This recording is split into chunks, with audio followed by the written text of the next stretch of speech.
होलाष्टक कब से शुरू हो रहा है और कब होगा समाप्त। होलाष्टक के दौरान क्या करें क्या ना करें। होली कब है वर्ष 2025 में, और होलाष्टक क्या होता है, बहुत सारी बातें होलाष्टक से संबंधित इस वीडियो में हम आपके साथ शेयर करेंगे। नमस्कार, वेलकम टू माय चैनल। मैं हूं मनीषा। सबसे पहले तो आप सभी का बहुत बहुत धन्यवाद। आप सभी हमारे चैनल को बहुत सारा प्यार और आशीर्वाद देते हैं। आप सबके प्यारे प्यारे कमेंट्स आते हैं जिसको पढ़ के हमें उत्साह मिलता है, प्रोत्साहन मिलता है, वीडियो बनाने का एक अलग से एनर्जी मिलती है। तो तहे दिल से शुक्रिया। तो चलिए देर न करते हुए वीडियो की शुरुआत करते हैं। दोस्तों, होलाष्टक कब से शुरू होगा, तो होली के 8 दिन पहले से होलाष्टक प्रारंभ हो जाता है।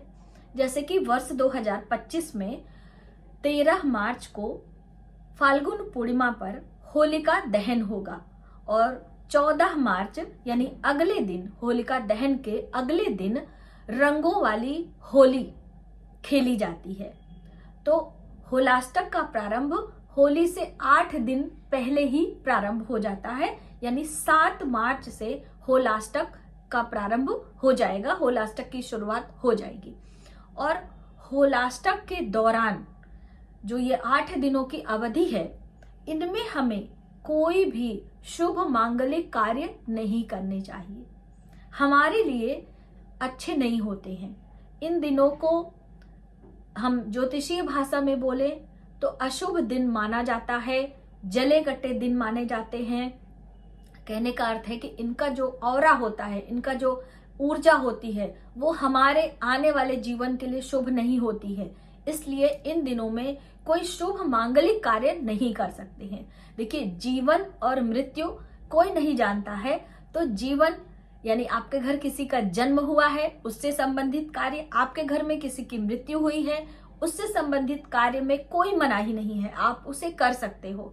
लेकिन कोई शुभ मांगलिक कार्य, जैसे कि विवाह तय करने आप जा रहे हो, विवाह से संबंधित कार्य, आप अपने बेटी की सगाई, बेटे का रोका जिसे आप कहते हैं, या हम बात करें बरीक्षा होता हमारे हिंदू उसमें, तो ये सारे कार्य आपको नहीं करने हैं। हाँ, पहले से आपके विवाह की बातचीत चल रही है तो आप बैठकर एक दूसरे से बातचीत, उसकी तैयारी आप कर सकते हैं, एक अलग बात है, लेकिन शुरुआत आप ना करें। इसी प्रकार से हमारे गृह प्रवेश, जैसे कि हम एक मकान बनाते हैं, रोटी कपड़ा मकान सबकी मूलभूत आवश्यकता होती है, और एक सपना होता है, हम अपने जीवन की आधी पूंजी उसमें लगाते हैं एक घर को, एक मकान को बनाने के लिए, और हम ये प्रार्थना करते हैं कि हम सुखपूर्वक अपने 7 जन्मों तक उस घर में अपने परिवार के साथ खुशी खुशी रह सके। तो इसलिए आपको गृह प्रवेश करने के लिए शुभ मुहूर्त की आवश्यकता होती है। इन होलाष्टक के दौरान कभी भी आपको गृह प्रवेश नहीं करना चाहिए। आप नींव पूजन भी नहीं कर सकते हैं। अपने भूमि भवन बनाने के लिए भूमि पूजन होता है, नींव पूजन जिसे कहा जाता है, वो भी नहीं करना चाहिए।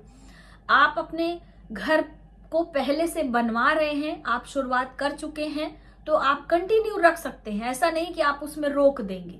ठीक है, इस चीज को भी आप समझते चलिए। जिस चीज की शुरुआत पहले से हो चुकी है उसको हम कंटिन्यू करेंगे, किसी नए चीज की शुरुआत 7 मार्च से लेकर 13 मार्च तक नहीं करेंगे। ठीक है, बस इस छोटी सी बात का आपको बांध कर रखना है।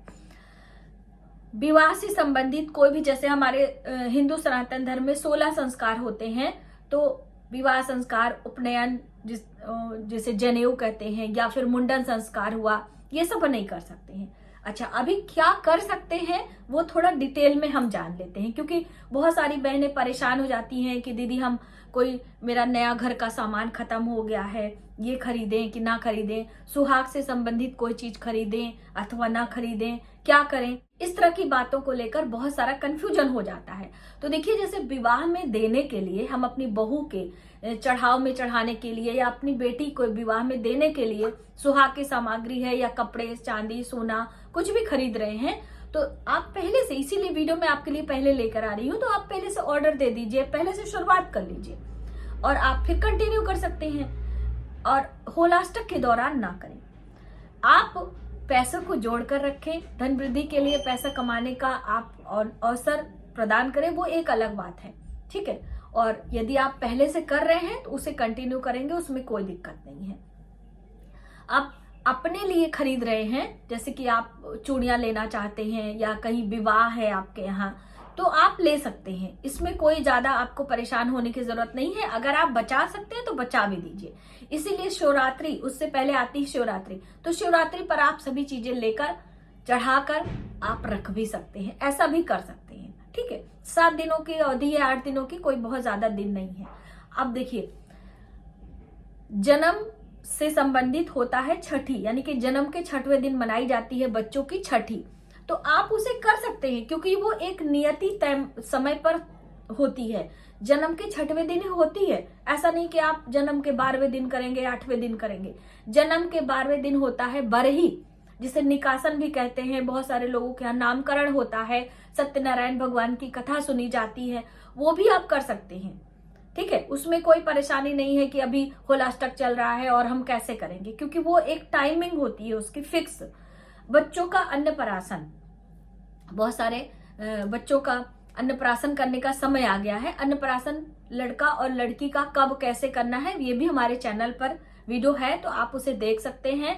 बच्चों के अन्नप्राशन 6ठे महीने या फिर 5वें महीने, किसी किसी के यहाँ 7वें महीने भी होता है, तो आप वो कर सकते हो। क्योंकि ये 6ठा 7वां महीना चला जाएगा तो फिर आप नहीं कर पाओगे, उसका कोई प्रभाव नहीं रह जाएगा, करने को तो आप कभी भी कर सकते हो, ठीक है। तो आप ये भी होलाष्टक के दौरान कर सकते हो। महीने का दिन है, आप थोड़ा समझकर देख लीजिएगा, इससे भी आपके बच्चे पर उसका शुभ परिणाम हो, ये भी आपको थोड़ा थोड़ा समझते रहना है। जन्मदिन, जैसे किसी का बर्थडे आ रहा है, बच्चे का बर्थडे आ रहा है, जन्मदिन आ रहा है, किसी की मैरिज एनिवर्सरी आ रही है, आप मना सकते हो, कोई परेशानी नहीं, आप उस दिन कथा सुन सकते हैं। देखिए, होलाष्टक में कथाओं में हमें सुनने को मिलता है कि भगवान शिव ध्यान मग्न थे और भगवान शिव का विवाह माता पार्वती से होना था, क्योंकि जो भगवान शिव के पुत्र कार्तिकेय हैं उनका जन्म होना था, और भगवान शिव माता पार्वती के विवाह के बाद ही कार्तिकेय का जन्म होता।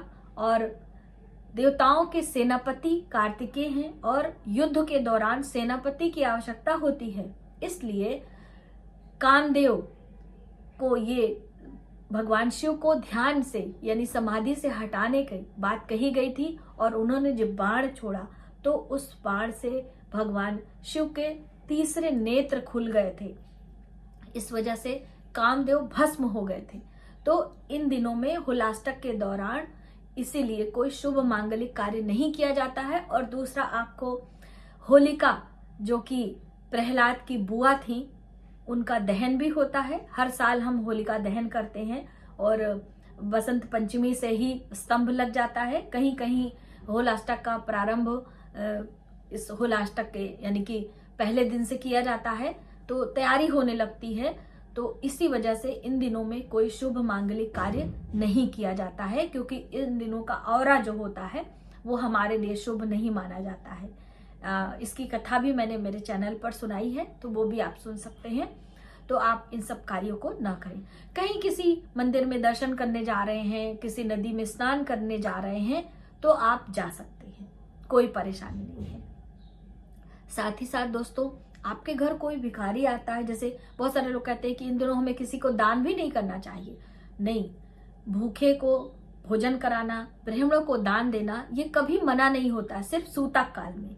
जब हमारे घर बच्चों का जन्म हो जाता है तो 6 दिन तक, और किसी की मृत्यु हो जाती है तो 11 दिनों तक, यानी जब तक आपके घर गौरी गणेश की पूजा नहीं हो जाती है तब तक आपको किसी को दान नहीं देना है। बस इन्हीं 2 समय में आपको दान देने के लिए मना किया जाता है, वरना कभी भी आप किसी को दान दिए बिना नहीं रह सकते हैं। यानी कि आपको हमेशा दान पुण्य करते रहना चाहिए। दान पुण्य करने से हमारे घर में सुख समृद्धि तो आती ही आती है, आशीर्वाद यानी पुण्य की बढ़ोतरी भी होती है।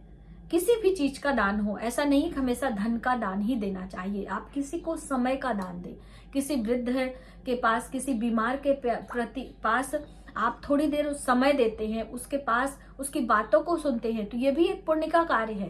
क्योंकि बीमार और वृद्ध के पास कोई बैठना नहीं चाहता है, और बीमार वृद्ध को यही चीज चाहिए, समय चाहिए। थोड़ा खाना पीना आप कम भी देंगे और प्यार से 2 शब्द मीठा बोलते रहेंगे, उसके साथ समय बिताएंगे, तो उसे बहुत खुशी मिलती है। तो छोटी छोटी बातों का ध्यान हमें अपने मनुष्य जीवन में रखना चाहिए, क्योंकि देखिए एक मनुष्य ही ऐसा है जिसे ज्ञान और विवेक है और व्यक्त करने की शक्ति है। बाकी तो सभी पशु पक्षी इस जीवन में अपना जीवन यापन करते हैं और फिर उनके अंतिम समय पर यानी कि मृत्यु को प्राप्त होकर दूसरे जन्म में जाते हैं, लेकिन मनुष्य को सोचने समझने का विवेक है और हम व्यक्त भी कर सकते हैं।